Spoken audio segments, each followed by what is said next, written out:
사랑하는 여러분, 안녕하십니까? 오늘 또 이 좋은 날씨처럼 여러분 안에 하나님이 주시는 귀한 생기와 평화가 가득한 하루가 되시기를 바랍니다. 지난 시간에는요, 제가 예수님의 탄생과 성장, 그리고 예수님이 세례를 받으신 일과 시험을 당하셨던 그러한 내용들을 말씀으로 전하면서 그 전체 과정들이 어떤 사건으로 어떻게 이루어졌는가 라고 하는 것에 대해서 말씀을 드렸습니다. 오늘 이 시간에는요, 어떤 얘기를 하려고 그러냐면 세례 요한의 회개 운동과 그리고 예수님과 하나님 나라, 이런 제목으로 말씀을 드리도록 하겠습니다. 세례 요한이라고 하는 사람에 대해서 우리가 생각을 해보면, 세례 요한은 구약시대와 신약시대를 연결하는 그러한 연결고리의 어떤 그 역할을 하는 그러한 사람이죠. 이 세례 요한에 대해서 얘기를 할 때 예수님께서 또 성경에서 말씀하기를 엘리야의 심령과 그리고 엘리야의 능력으로 이렇게 그런 사역을 한다, 이렇게 얘기를 하고 있잖아요. 그래서 이 사도 세례 요한이 어떤 과정을 거쳐서 어떻게 살고 어떤 사역을 하고 어떻게 죽었는가라고 하는 것을 우리가 살펴보는 것은 대단히 중요한 그러한 일입니다. 세례 요한은 태어날 때 그 아버지 사가랴 그리고 그 어머니 엘리사벳, 이 두 사람 사이에서 태어났는데, 사가랴는 제사장 집안의 사람이었고 엘리사벳은 가장 먼저 제사장으로 대제사장이 되었던 아론이라는 사람의 후손이었다, 이렇게 얘기를 하고 있죠. 그러니까 아주 순결한 어떤 레위지파 사람 가운데서 이 세례 요한이 태어났다, 이렇게 우리가 볼 수가 있어요.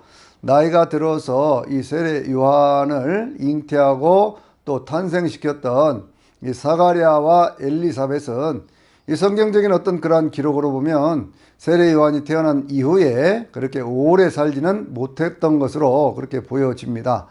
왜냐면은요, 이 세례 요한이 광야에 나가서 그렇게 이제 그 광야에 있어서 거기 어떤 그러한 성결한 어떤 그러한 삶을 실천해 가며 살아갈 때 그 나이를 가리켜서 어린 시절이었다, 이렇게 얘기를 하고 있거든요. 그러니까 이제 집안에서 클 만한 그러한 나이가 지나가고 어떤 그 일정한 나이가 되었을 때, 적어도 청소년기부터 시작을 해서 계속해서 그는 광야 생활을 했다, 그렇게 볼 수가 있죠. 광야에는 누가 있었습니까? 에세네파라고 하는 절대 어떤 그런 순결, 또 그 어떤 절대적인 어떤 그런 가난, 그런 속에서 오직 하나님을 바라보고 그렇게 기도하며 살던 그러한 사람들이 이 광야에 있었죠. 광야의 어떤 공동체를 이루고 그렇게 살았거든요.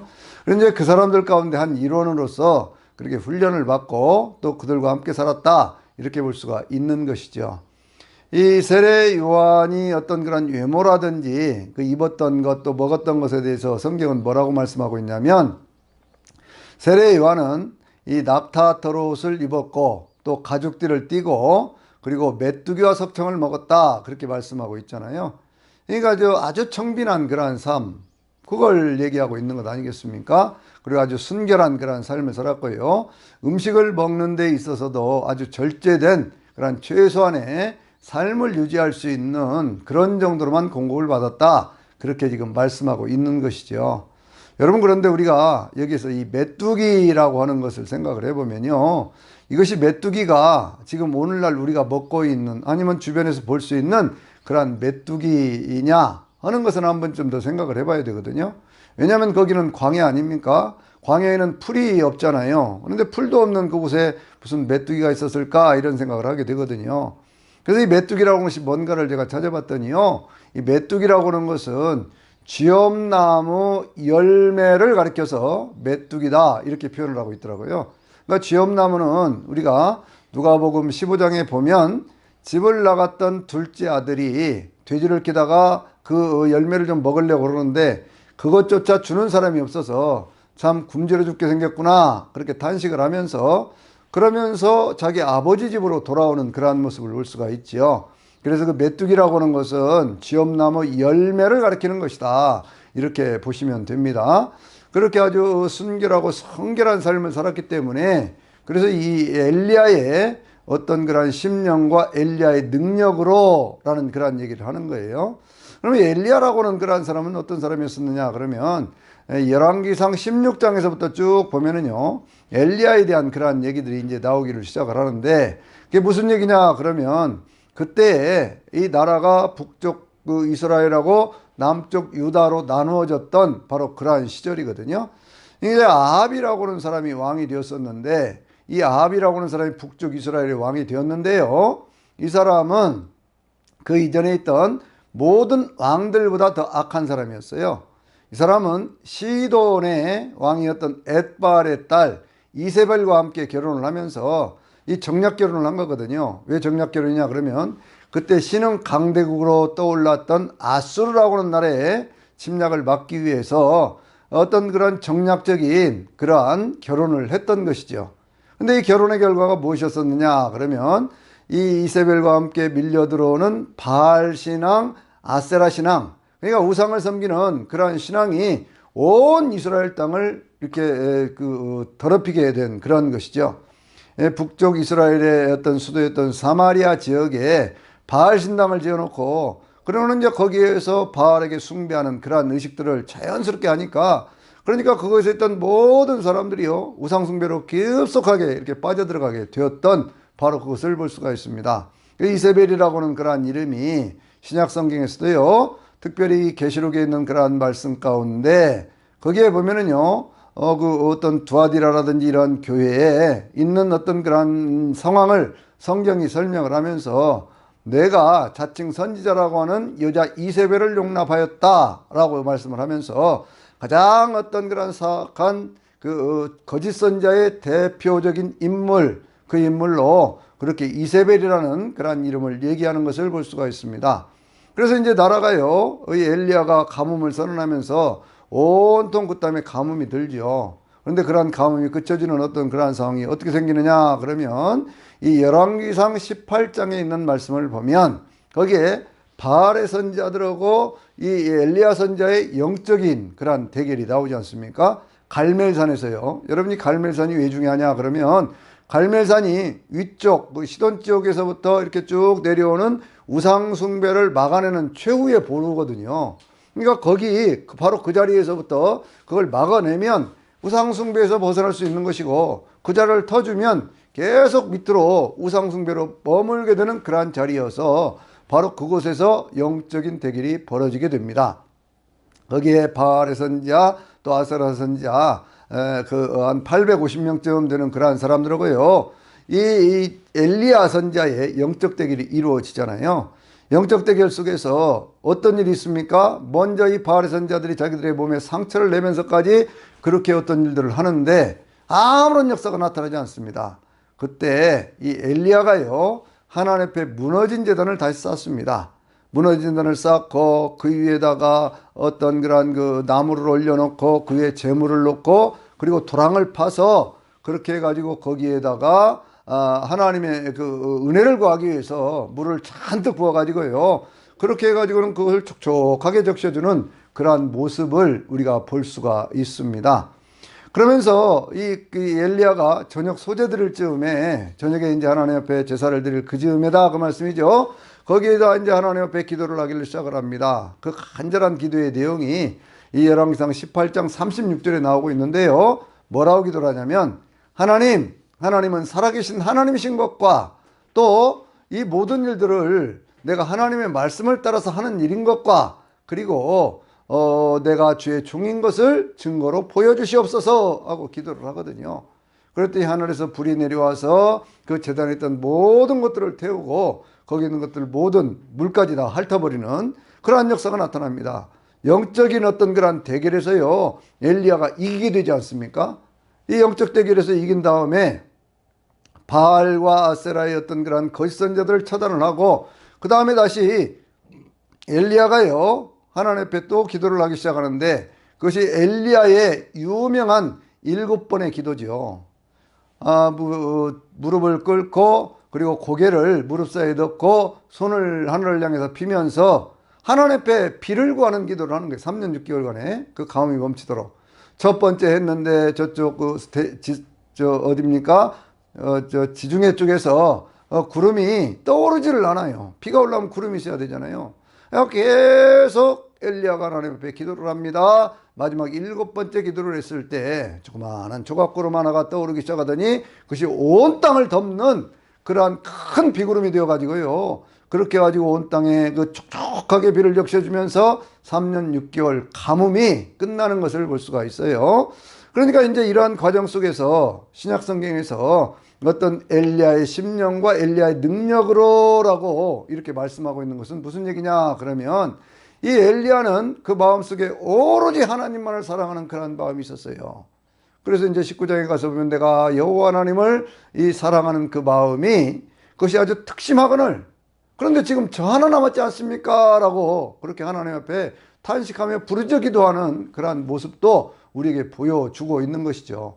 물론 그때 하나님 뭐라고 말씀하셨어요? 너 외에도 7,000명의 사람이 더 있다라고 말씀하시면서 하나님께 새로운 사명을 주시는데, 그러니까 엘리야의 어떤 그러한 마음, 온전히 하나님을 사랑하는 그러한 마음, 엘리야의 능력은 어디서 나타났을까요? 무너진 제단을 수축하는 거기에서부터 출발을 합니다.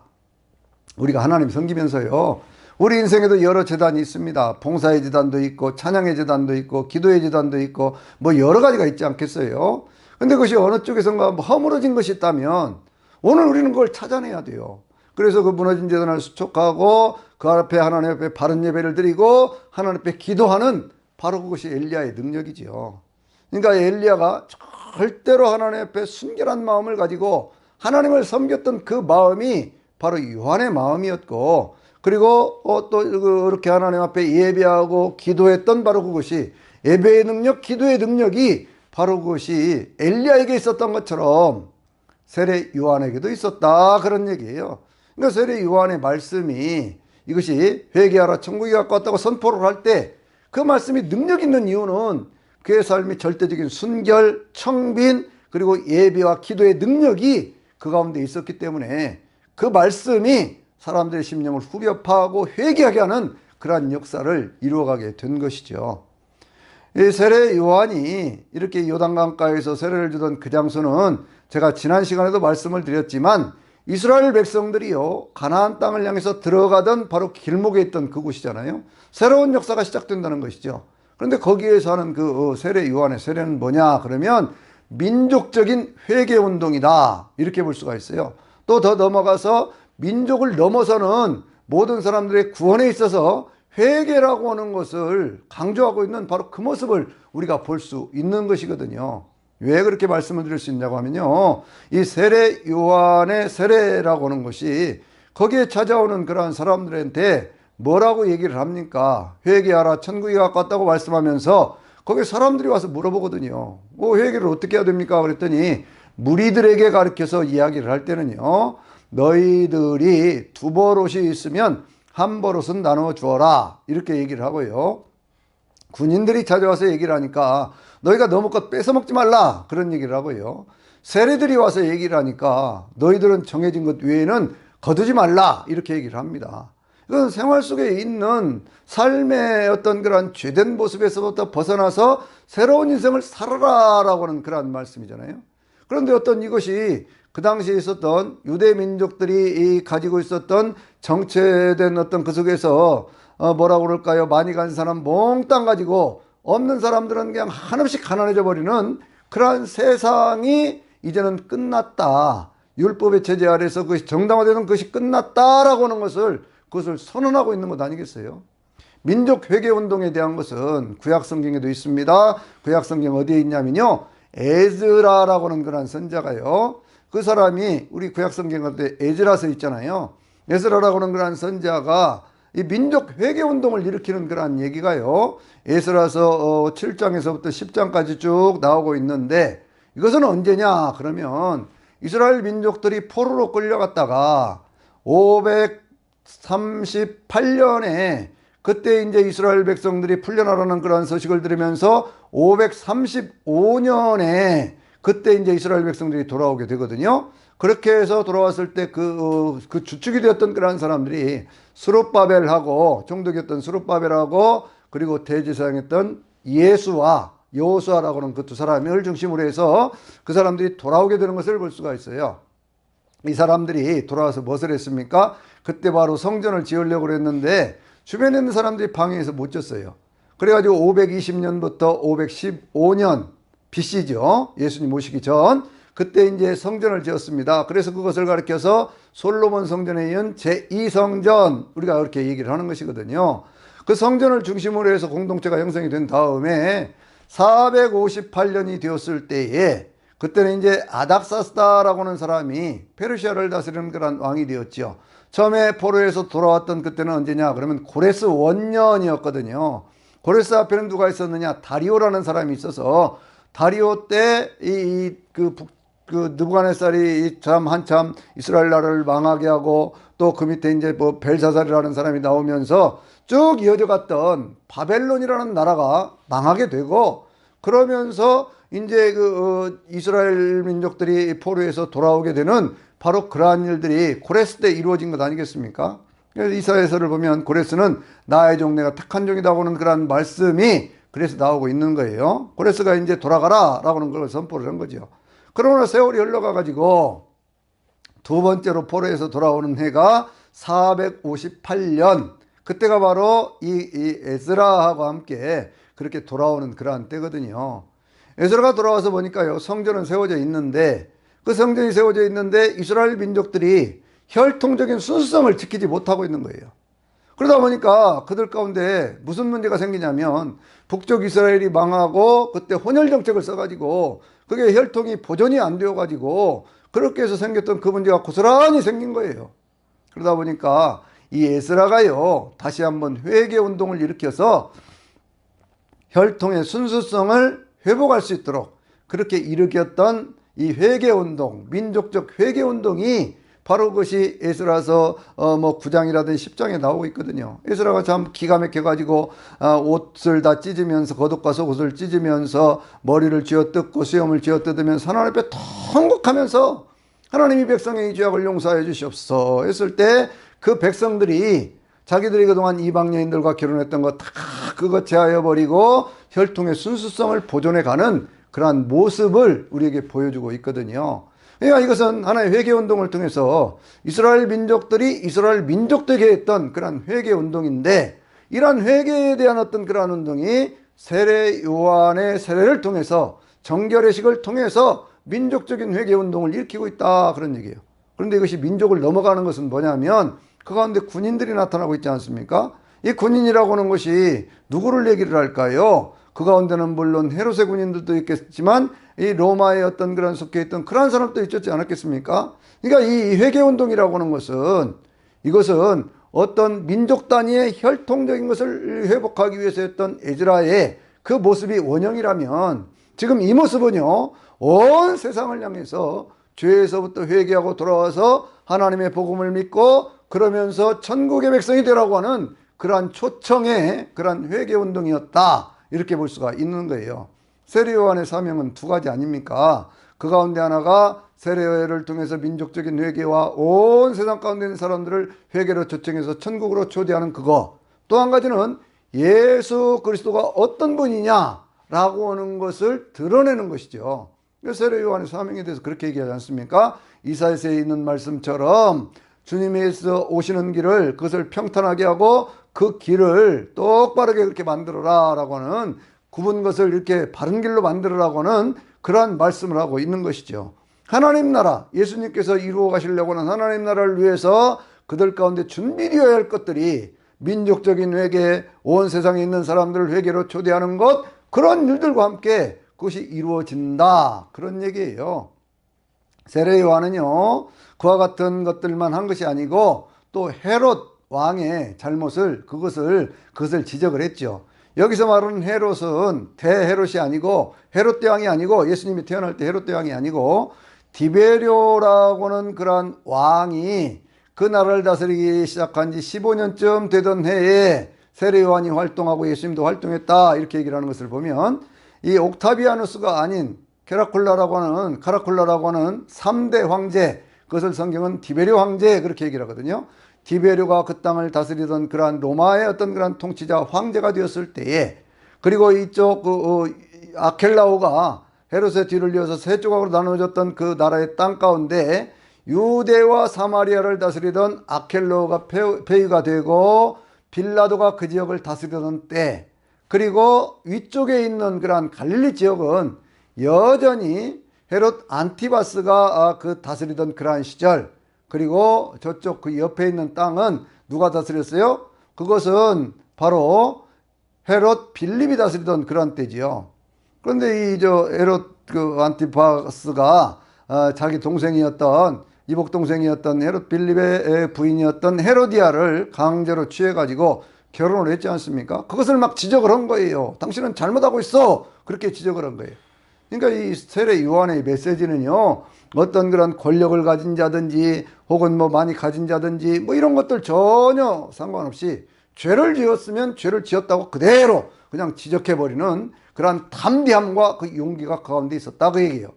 그런데 이제 이 세례 요한이 그런 얘기를 한다고 해서 붙잡아가지고 그냥 감옥에 가두었죠. 그게 누구라고요? 헤롯 안티바스. 그 안티바스가 그 감옥에 가두고 난 다음에 그 자기의 생일이 되었을 때에, 그때 이제 그 딸이었던 살로메가 나와서 춤을 추는 그러한 모습을 보면서 내가 나라의 절반이라도 내게 주겠다 그랬더니 자기 어머니 이 헤로디아하고 상의를 해가지고 세례 요한의 목을 내게 주시오 그러지 않습니까? 그래서 거기에서 이 세례 요한이 그렇게 순교하게 되는 그러한 모습을 보게 되어집니다. 세례 요한의 이야기가요, 중간에 또 몇 가지가 더 있는데, 하나는 뭐냐면 예수님께서 제자들을 이렇게 모으실 때에 그 가운데 가장 먼저 예수님의 제자가 되었던 그러한 사람이 바로 안드레라고 하는 그러한 사람이에요. 안드레와 베드로는 한 형제였죠. 세례 요한이 세상 죄를 지고 가는 어린 양이다, 하나님의 어린 양이다, 이렇게 얘기를 하니까 거기에서 이제 이 두 사람이 예수님 앞에 따라가잖아요. 그렇게 가지고 예수님한테 물어봤습니다. 어디 계십니까? 와서 봐라. 그렇게 얘기를 하니까요, 그때 이제 안드레하고 또 다른 사람은 이름이 드러나질 않고 있습니다. 그렇게 해가지고 이제 예수님 계신 곳에 가서 보고 그 예수님을 구주로 영접하면서 이 안드레가 베드로에게 가서 그래 전도해가지고요, 예수님 앞에 데리고 오는 그러한 모습을 성경에서 우리가 찾아볼 수가 있죠. 이 요한복음 1장에 있는 그러한 말씀이거든요. 그런 다음에 이제 예수님의 어떤 그러한 제자가 되었던 그러한 사람들이 우리가 잘 아는 대로 세베대의 두 아들이었던 야고보와 요한, 그러는데 이 두 사람은 베드로 혹은 그 안드레와 같은 동업자였다, 그렇게 성경이 말씀하고 있지요. 어쨌든 간에 세례 요한은 그와 같은 일을 한 다음에 맨 마지막에 감옥에 갇혀서는 어떤 얘기를 합니까? 자기의 마음속에 자기가 선언했던 바로 이번, 이로부터 성령이 비둘같이 임하시면서 이는 내 사랑하는 아들이여 내 기뻐하는 자라고 말씀하셨던 바로 이분이, 내가 그동안 그렇게 증거했던 이분이 정말 메시아냐, 그런 얘기를 하는 거지요. 그럴 때 주님께서 뭐라고 말씀합니까? 이 세례 요한, 여자에게서 난 자 가운데 이 세례 요한보다 더 큰 자가 없다, 그렇게 말씀을 하시면서, 그러면서 이 세례 요한에게 너희가 가서 보고 들은 것을 얘기를 해라, 그렇게 얘기를 하죠. 그게 뭐예요? 바로 어떤 안전뱅이가 일어나고 또 소경이 눈을 뜨고 하는 그런 이야기들이거든요. 근데 이야기가 왜 중요하냐 그러면 이 세상 가운데 하나님 나라는 어떤 것이냐라고 하는 것을, 예수님을 통해서 이루어지는 하나님 나라가 어떤 것이냐라고 하는 것을 보여주는 사건들이거든요. 자 보세요. 이제 그 세례 요한의 어떤 그러한 일들이 있은 다음에 세례 요한이 잡힌 후에요, 그 다음에 예수님께서 본격적인 사역을 시작하시거든요.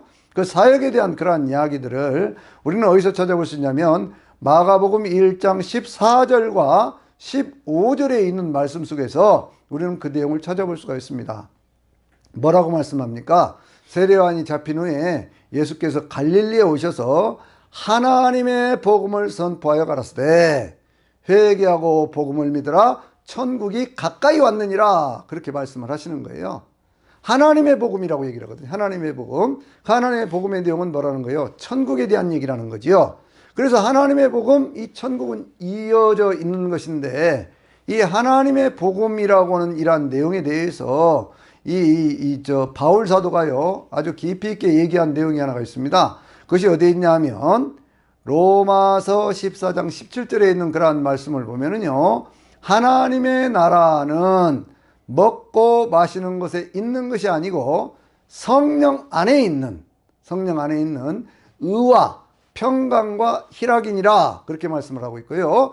그래서 그리스도 예수 안에 있는 사람들은 하나님 앞에 영광을 돌리게 될 뿐만 아니라 세상에 있는 사람들에게서 칭찬을 받는다. 그렇게 말씀하고 있는 거거든요. 그러니까 하나님 나라의 어떤 그런 차원 자체가 지금까지 살아오는 어떤 인생의 그것과는 전혀 다른 그런 새로운 차원의 역사다라고 하는 것을 말씀하고 있는 거예요.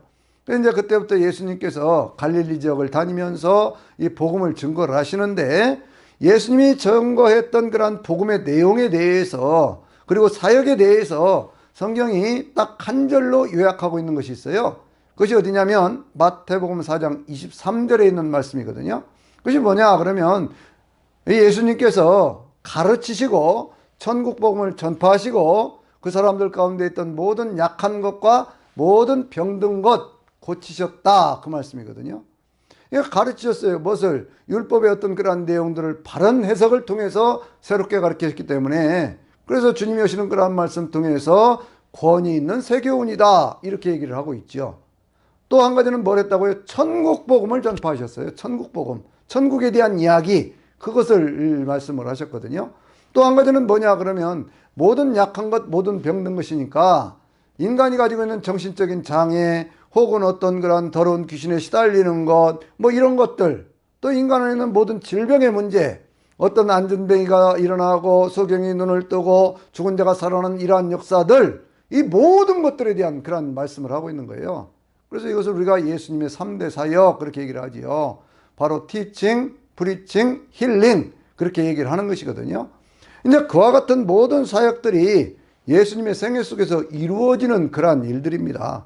그래서 거기에 있는 그런 말씀, 성경에 있는 그런 말씀들을 보면요, 예수님께서 어떤 그런 귀신을 쫓아내 주시기도 하고 또 뭐 복음을 증거하시기도 하고 그러는데, 마태복음은 그러한 순서들을 어떻게 얘기를 하고 있느냐 그러면 이제 1장에서 예수님의 족보에 대한 얘기, 2장에서 예수님의 어떤 그런 탄생에 대한 이야기, 그리고 3장에서 예수님이 세례를 받으시는 그러한 이야기, 4장에서 시험을 당하시는 그러한 이야기, 그리고 예수님께서 하셨던 바로 가르치시고 전파하시며 모든 병든 것과 모든 약한 것을 고치신 그러한 내용들을 쭉 얘기를 하고 난 다음에 5장, 6장, 7장에서 우리가 흔히 말하는 산상수훈, 가르침의 내용들을 거기다 모아놓은 것을 볼 수가 있고요. 그 다음에 8장과 9장에서는 10가지 이적에 대한 그러한 내용들을 얘기를 하고 있거든요.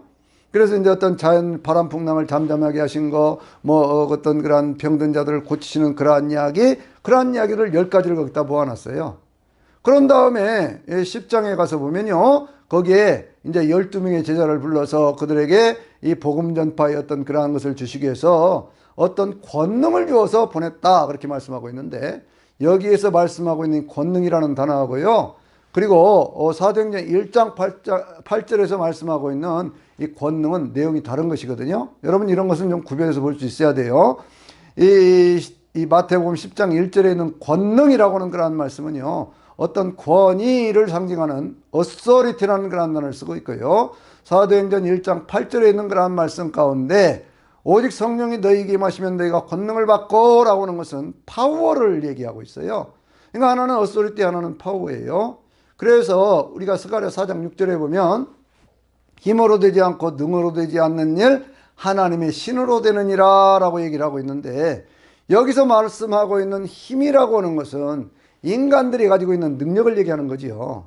그러니까 인간의 어떤 능력이나 인간들이 가지고 있는 어떤 지식이나 인간이 가지고 있던 지혜로 안 되던 그러한 일들이 하나님의 영신 성령께서 역사를 하실 때 인간들이 가지고 있던 그러한 힘을 넘어가서는 새로운 차원의 그러한 능력으로 그러한 예수의 증인되는 삶을 산다, 이렇게 말씀하고 있는 것이거든요. 그래서 힘에 대한 것들도 여러분들 이렇게 구별할 수 있도록 그렇게 하시기를 바랍니다. 예수님께서 이제 그러한 일들을 하시면서 어디로 가시느냐 그러면 나사렛 동네로 가시죠. 이 나사렛은 예수님께서 성장했던 그러한 동네 아닙니까? 그 동네에 가서 회당에 들어가셔서 그렇게 해가지고 거기에서 이제 말씀을 전할 때에 이사야서를 펴놓고 희년을 선포하는 그 말씀을 읽는 거예요. 이 희년이라고 하는 것이 뭐냐 그러면 그것은 이 이스라엘 민족들의 어떤 이상적인 어떤 그 하나의 제도로 만들어 놨던 것인데, 역사적으로는 한 번도 실현된 적이 없었던 일이죠. 안식일, 또 안식년, 7일마다 안식일, 7년마다 안식년, 그리고 77에 49가 되고 50년째가 되는 해가 바로 그것이 희년인데, 희년이라고 하는 것은 가난하게 되었던 사람들, 세상 가운데 살면서 어쩔 수 없는 그런 상황 때문에 빚을 져야 되고 자기들이 가졌던 땅을 팔아먹고 종이 되었던 그러한 사람들을 원위치 해가지고 다시 돌려주는 바로 그러한 해거든요. 예수님께서요, 안전뱅이를 일으키고 그 소경들의 눈을 뜨게 하고 또 죽은 자를 살리는 그러한 사역이 뭐냐? 그것은 인간이 인간으로서 창조되어서 하나님의 사람으로 창조되어서 하나님께로 축복된 그러한 삶을 살아야 되는데, 그러한 삶을 살지 못하도록 어떤 그런 사회의 제도라든지 어떤 불평등의 구조라든지 이런 것들 때문에 그렇게 되었던 모든 것들을 다시 원위치시켜서 사람이 사람대로 살도록 하는 그러한 일이거든요. 여러분, 예수님의 가르침이 무엇일까요? 사람이 사람답게 살도록 만들어주는 일이에요. 예수님이 왜 그 병든 사람을 왜 고칠까요? 그것은 사람이 사람답게 살도록 만들어 가는 것이거든요. 그러니까 예수님의 이루시려고 하는 하나님의 나라의 이상이라고 하는 것은 가장 중요한 것이 뭐예요? 하나님의 형상을 회복하게 하고 사람이 인간들이 만들었던 모든 제도라든지 이런 것들을 넘어서서 사람이 사람답게 살 수 있도록 만드는 그러한 세상을 만드는 거예요. 그것이 하나님이 통치하시는 나라죠. 그래서 우리는 모두가 다 배운 사람이든지 배우지 못한 사람이든지 가진 사람이 가지지 못한 사람이든지 누구나 다 모든 사람들이 하나님을 아버지라고 고백하는 것이죠. 하나님 아버지 앞에서 모든 사람들은 다 평등한 존재 아니겠습니까? 여러분, 이런 것들을 깊이 생각을 해야 돼요. 그래서 예수님께서 이 절대 평등의 세상을 선포하셨기 때문에 그 가운데 있었던 많은 사람들이요, 로마의 어떤 정권에 의해서 그래서 결국은 다 순교당하는 거 아니겠습니까? 로마는 철저한 계급사회 아닙니까? 더군다나 이스라엘 사회도 로마의 어떤 식민지였었기 때문에 그와 같은 것들이 그대로 이루어지는 그러한 사회였었거든요. 그런데 그 속에서 절대 평등을 얘기하는 그런 예수님, 그 예수님의 이야기를 받아들일 수가 없잖아요. 그래서 예수님께서 오늘 이 말이 너에게 임하였다라고 얘기를 하니까요. 그러니까 이제 거기에 있는 사람들이 예수님을 데리고 어디입니까? 자기들이 살던 나사렛 동네에, 그 동네는 어떤 그런 높은 낭떠러지가 있는 그러한 지역에 건설된 그러한 도시였었거든요. 그리 끌고 가서 예수님을 밀어뜨려서 죽이려고 하는 그러한 모습을 보여주죠. 예수님이 단순히 무슨 새로운 것들을 가르치고 병든 자를 고치고 그랬다고 하면 예수님이 죽어야 할 이유가 뭐가 있습니까? 그런데 이 가르침이 그동안 자기들이 살아왔던 기득권을 가지고 누려왔던 그 모든 것들을 파괴하는 것이거든요. 새로운 질서를 요구하고 있잖아요. 새로운 세상을 말씀하고 있잖아요. 그러니까 새로운 세상, 새로운 질서를 얘기하고 있으니까, 그러니까 그들이 그것을 받아들이지 못하고 예수님을 죽이려고 하는 것이 초기에서부터 드러나고 있는 것을 볼 수가 있어요. 자, 보세요, 여러분들. 마가복음 2장, 3장에도 보면요, 3장 1절에서 6절까지 보면 예수님께서 이렇게 이제 해당에서 가르치실 때 거기에 한편 손 마른 사람이 있었지요. 근데 이제 복음을 가르치는 데가 한편 손 마른 사람들을 안식일에 고치는가 고치지 않는가 그걸 보려고 거기에 있는 바리새인들이라든지 이런 사람들이 획책을 하고 있잖아요. 예수님께서 뭐라고 말씀합니까? 내 죄사함을 받았다 그러고 그러면서 내 손이 이렇게 온전해질지어다라고 주님이 말씀하시는 거예요. 그 병을 고칩니다. 그러니까 거기에 있는 사람들이 어떻게 했다고요? 나가가지고 모의하기를 어떻게 하면 예수님을 죽일꼬 하고 서로 모의하였다, 그렇게 얘기를 하고 있잖아요.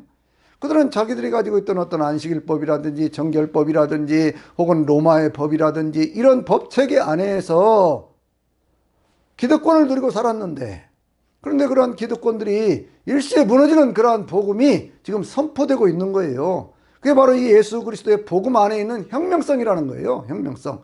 모든 사람은 빈부귀천에 상관없이 전부가 다 하나님의 자녀로서 사람답게 살아야 할 권리가 있다. 이것이 복음의 핵심인 것이거든요. 그러다 보니까 그 복음이 그 당시에 사회의 제재하고 부딪히기 시작하고 그 동안에 그들이 가르쳐왔던 율법의 제재와 부딪히기 시작하고 그렇게 하다 보니까 예수님을 죽이려고 하는 그러한 모의가 예수님의 어떤 그런 선교사에게 첫 번째 처음에서부터 그렇게 나타나고 있는 것을 볼 수가 있습니다. 그래서 이제 예수님께서 이 나사렛에서부터 어디로 가시냐 그러면 게네사렛이라고 하는 곳에 가서 거기에서 이제 예수님께서 거처를 옮겨서 그 어머니하고 거기 사셨다, 그렇게 말씀을 하고 있죠. 근데 거기에 살고 있던 이 어머니 이 마리아하고 예수님께서 어디에 초대를 받습니까? 가나의 혼인잔치에 초청을 받죠. 이 가나의 혼인잔치에 대한 내용은 이것은 공관복음서 마태, 마가, 누가에는 없는데 그 이야기가 어디에 있느냐 그러면 요한복음 2장에 나타나고 있거든요. 그러면 요한복음에서 왜 이야기를 하고 있을까? 우리가 이걸 깊이 생각을 해봐야 됩니다. 그것은 뭐냐면 가나라고 하는 동네는 어디에 있느냐? 그러면 그것이 나사렛이라는 동네에서부터 한 15분 정도 길 건너로 한 15분 정도, 그러니까 한 1.5km 정도 떨어진 바로 그러한 거리에 있다, 이렇게 볼 수가 있는 것이거든요.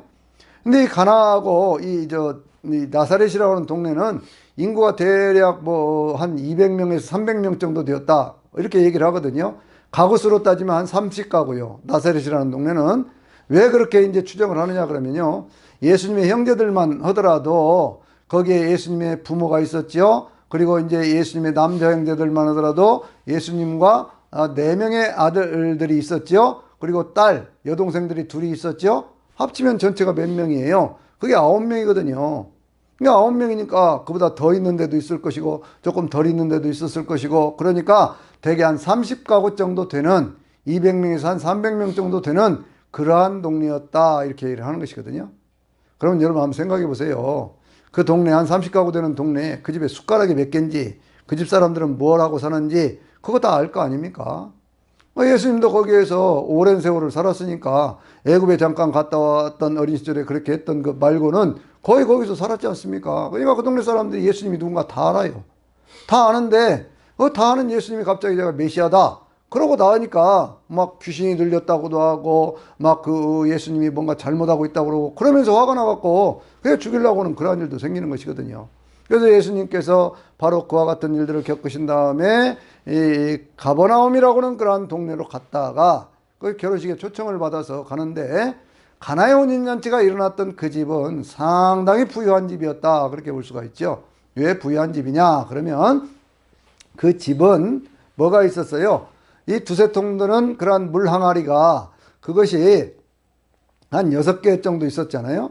그러니까 뭐 두세 통이라고 그러면 한 통이 보통 한 뭐 40리터 정도 이렇게 된다면 한 80리터 내지 뭐 110리터쯤 되는 그런 것들이 들어가니까 상당히 큰 통 아닙니까? 또 거기에 하인들이 있었다고 그러니까요, 그 집은 상당히 부유한 집이다, 이렇게 볼 수가 있어요. 그런데 잔치는, 결혼식 잔치는 대개 며칠을 하냐면 일주일을 하거든요.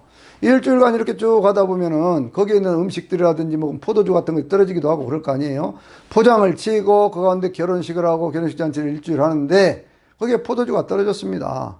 포도주가 떨어지니까 예수님께서 거기다 물을 부숴라 그렇게 얘기를 하고 그 물을 떠다 주니까 더 좋은 포도주가 되어서 거기에 있는 연회장이 이 신랑을 불러가지고, 보통 사람들은 좋은 것 먼저 내놓고 나쁜 것을 나중에 내놓는데 이 집은 어떻게 돼갖고 더 좋은 것이 지금까지 있느냐, 그렇게 얘기를 하는 모습을 볼 수가 있어요. 그러면서 성경이 말씀하기를 이것이 첫 번째 표적인데 이 표적을 보고 많은 사람들이 예수님을 믿게 되었다, 예수님의 제자들도 예수님을 믿게 되었다, 그렇게 이야기하고 있거든요. 그래서 우리가 이런 것들을 생각해 보면요, 요한복음에는 7개의 표적이 있거든요. 첫 번째 표적이 가나의 혼인잔치에서 물로 포도주를 만든 거. 두 번째 표적이 뭐냐 그러면 그 왕의 신하의 그를 고쳐준 거. 또 하나의 어떤 신하의 종을 고쳐준 거. 그리고 세 번째 표적이 뭐냐면 38년 된 병자를 고쳐준 거. 네 번째가 뭐냐면 그것이 오병이어의 기적이 나타나고 있는 것이죠. 다섯 번째가 뭐냐 그러면 무리를 걸으신 거예요. 여섯 번째가 뭐냐 그러면 그것이 그 눈만 소경, 태어나면서부터 소경된 사람의 눈을 뜨게 한 것이거든요. 일곱 번째가 뭐예요? 그것이 죽은 나사로를 살려준 것이거든요. 근데 이 모든 표적들에 대한 얘기를 하면서 요한사도는 무엇을 얘기하고 있냐면 이 모든 표적이라고 하는 것은 예수님이 누구인지를 가르쳐 주는 것이다. 예수님이 그리스도 곧 주님이신 것을 우리에게 가르쳐 주기 위해서 이와 같은 표적들이 일어난 것이다, 그렇게 말씀하고 있거든요.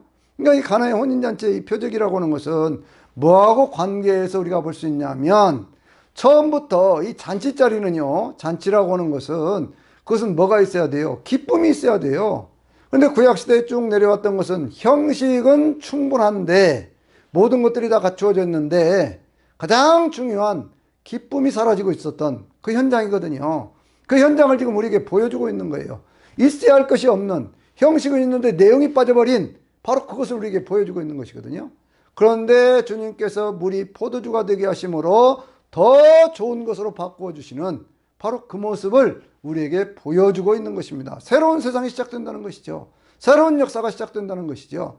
그런데 여러분이 가나의 혼인잔치의 이 모습은요, 성경에 그래서 혼인잔치에 대한 그러한 비유를 주님께서도 여러 번 말씀하셨을 뿐만 아니라 이것은 어디로 이어져 가느냐 그러면 계시록 19장에 보면 예수님께서 재림을 하실 때요, 그때 어린 양의 혼인잔치가 이루어지죠.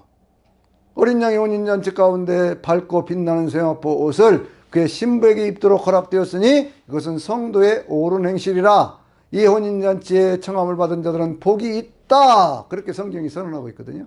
그러니까 이 혼인잔치라고 하는 것은 뭐냐 그거예요. 처음에 혼인잔치가 이 땅에서 이루어 가시는 하나님의 통치, 하나님의 나라 속에서 잃어버렸던 기쁨을 회복하고 모든 사람이 사람답게 살 수 있는 그 길을 열어준 것이라면, 이제 마지막 재림 때에, 예수님의 재림 때에 거기에서 이루어지는 어린 양의 혼인잔치는 우리 인간의 구원을 완성하시는 바로 그 모습을 보여주고 있는 것이죠. 그래서 그때 이제 어린 양의 혼인잔치가 지나고 나면 뭐가 있습니까? 천년왕국이 이루어지고, 천년왕국 다음에는 뭐가 있습니까? 마귀는 붙잡혀서 불못에 던져지고, 그 다음에 모든 악한 자들이 다 심판을 받고, 그런 다음에 새하늘과 새 땅에서 죽음이 없고 아픔이 없고 애통하는 것이나 곡하는 것이 없는 그러한 새로운 세상에서 하나님의 자녀들이 그 모든 것들을 그리스도 예수와 함께 하나님 앞에서 영원토록 왕노릇하며 산다고 하는 그러한 모습으로 성경이 말씀하고 있는 것이죠. 여러분, 이 이야기 혼인잔치에 대한 얘기가 왜 앞에 나오는가, 그걸 우리가 기억을 해야 돼요. 왜 다른 복음서에 없는 이야기를 요한 사도는 거기서 하고 있는가? 그것은 곧 그 어린 양의 혼인잔치와 더불어서 초림 예수가 이루셨던 그것이 재림 예수 때는 그것은 바로 그 어린 양의 혼인잔치를 통해서 이루어진다고 하는 그런 확실한 증거를 우리에게 보여주고 있는 것입니다. 그래서 예수님의 어떤 그런 초기 사역이라고 하는 것이 뭐냐 그러면, 세례 요한을 통해서 회개의 소리가 민족적으로 선포되고, 그 민족을 넘어서는 회개운동이 그들 가운데서 일어나게 되었고, 그 속에서 하늘로부터 하나님의 아들이신 예수 그리스도가 어떤 분인가를 세례 요한이 보여주었죠. 그래서 세례 요한이 그런 얘기 하지 않습니까? 나는 너희를 회개토록 하기 위해서 물로 세례를 주거니와 내 뒤에 오시는 분은 나보다 능력이 많아서 성령과 불로 너희 가운데 세례를 주신다. 그런데 그분은 알곡은 모아서 천국 창고에 드리고 쭉정이는 모아서 불에 태우시리라 라고 얘기를 하고 있잖아요. 그러니까 예수님의 어떤 그런 그 사역 자체는 믿고 그것을 받아들이는 사람에게는 구원의 사건이지만, 믿지 않고 거부하는 사람들에게는요, 그것이 심판의 사건이 되는 거예요. 심판의 사건이 되는 거예요. 우리가 이런 것들을 성경을 통해서 바로 이해할 수 있어야 됩니다. 그래서 세례 요한이 자기의 역할을 다 했죠. 어떤 민족적인 회개운동과 더불어서 또 어떤 그러한 그 예수님이 누군가도 소개를 쫙 했어요. 그런 다음에 이어지는 것이 뭐라고요? 예수님께서 이 땅에 이루어 가시는 모든 병든 자, 모든 약한 자 다 고치시고, 그리고 이제 천국 복음을 가르치고 전파하시는 바로 그러한 모습 속에서 하나님 나라를 이루어 가시는, 이 땅에서 이루어지는 하나님 나라, 의와 평강과 희락의 나라라고 하는 것을 주님께서 말씀하시면서 하나님의 복음을 선포하시는, 그리고 그것을 이루어 가시는 그러한 모습을 우리에게 보여주고 있는 것이죠. 거기에 대한 확증적인 첫 번째 사건이 뭐라고요? 그것이 바로 가나에서 이루어진 혼인잔치고, 그래서 요한복음은요, 그러한 새로운 세상이 열린다고 하는 것을 요한복음 2장에서 또 한 가지 얘기하고 있는 것이 있죠. 성전을 깨끗하게 하시는 그 사건. 왜 그 사건이 맨 앞에 와 있느냐 그 말이에요. 다른 복음서들은 맨 뒤에 예수님께서 예루살렘에 입성하신 뒤에 이루어지는 사건으로 그렇게 얘기를 하고 있는데, 왜 그 사건을 앞으로 끌어왔느냐, 우리가 이걸 한번 생각해 볼 수가 있는 거거든요. 그래서 어떤 그러한 그 성경에 담겨진 그러한 의미들과 함께 다시 한 번 더 제가 강조해서 말씀을 드리는 것은, 세례 요한의 세례라고 하는 것은 그것은 민족적 회개운동, 그리고 민족을 넘어서는 모든 사람들의 회개운동이라고 하는 것이고, 그 속에서 죄를 회개하고 구원을 받은 그러한 하나님의 백성들을 세워모려 해서 예수님이 오시는 그러한 길을 준비하고 있는 세례 요한의 모습을 우리가 볼 수가 있고요. 그래서 예수님께서는 이 땅에 오셔서 기존의 어떤 모든 질서들을 뛰어넘어가는 새로운 세상을 이루어 가시는 거죠. 사람이 사람답게 사는 세상, 사람이 사람으로서 인정받고 사는 세상, 병든 사람은 고침을 받고 가난한 사람들은 부유해지고 평지는 골짜기는 메어져서 평지가 되고 하는 그러한 세상, 새로운 세상을 이루어 가시는 예수님의 사역을 우리가 볼 수가 있는 거예요. 그리고 그 모든 것들이 어디까지 이루어진다고요? 예수님의 재림 때 어린 양의 혼인잔치를 통해서, 그 뒤에 이루어지는 천년왕국을 통해서, 그리고 새하늘과 새 땅을 통해서 완전히 이루어지게 되는 그러한 모습을 볼 수가 있습니다. 그래서 우리는요, 이제 다음 주부터는 예수님이 무엇을 가르치셨는지, 또 어떤 사람은 어떻게 이렇게 고쳐가면서 그 속에서 무엇을 말씀하고 있는지, 이러한 내용들을요, 세세하게 한 번씩 살펴보면서 우리가 함께 은혜를 나누도록 하겠습니다. 오늘도 하나님이 주시는 그러한 평화, 하나님이 주시는 그러한 기쁨, 하나님이 주시는 그러한 평강이 저나 여러분에게 가득해서 우리 안에 이루어지는 하나님의 나라가 주변에 있는 모든 사람들에게 전파되는 아름다운 역사가 이루어지게 되시기를 주의 이름으로 축원합니다. 아멘.